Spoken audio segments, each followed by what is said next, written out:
ইস! রানের সাইডটা ধরলাম আর খুলে হাতে চলে আসলো।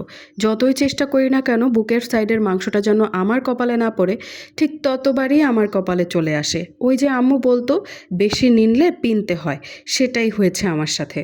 আসসালামু আলাইকুম everyone, welcome back to my new video. কেমন আছেন আপনারা সবাই? আশা করছি আল্লাহর রহমতে অনেক অনেক ভালো আছেন। অন্যান্য সাইড দেখেন আর বুকের সাইডটাও দেখেন।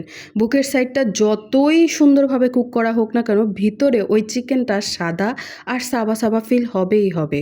চিকেন অপছন্দ হওয়ার পেছনে এটাও একটা মেইন রিজন হতে পারে।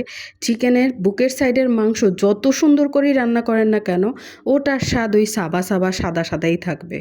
আমি আবার গ্রিলেরও অত বেশি ভক্ত নই। আমি আবার ওই যে একটু মশলা টশলা বেশি করে দিয়ে, ক্যাপসিকাম পেঁয়াজ টেয়াজ বেশি করে দিয়ে মেখে টেখে যে চাপ বানায় না আজকাল, যেটা কিনা চাপ নয় আসলে, তো ওটাই আমার কাছে বেশি ভালো লাগে। আমার মনে হয় চিকেনের ওই পোড়া পোড়া উপরের অংশটাই সবার খুব ভালো লাগে। আর এটার মধ্যে যে সাদা অংশটা না, এটা আমি কোনোভাবে অ্যাডজাস্ট করছিলাম।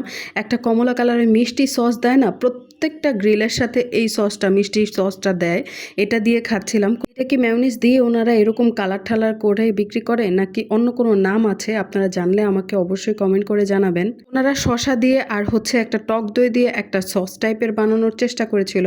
ওটা তো পুরোই ফ্লপ গেছে। ওটা দিয়ে খেতে খুবই দুর্বিষহ লাগছিল। আমার তো মানে মুখের টেস্টই বিগড়ে যাচ্ছিল।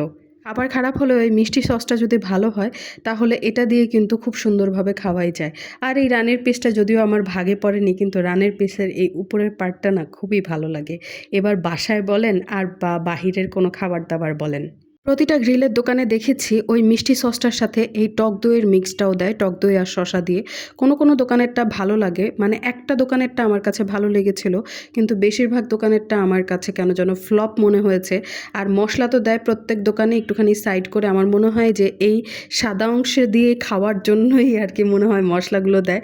আমি জানি না সঠিক কোনটা, আপনারা জানলে অবশ্যই কমেন্ট করে জানাবেন। সবাই ভালো থাকবেন, আল্লাহ হাফিজ।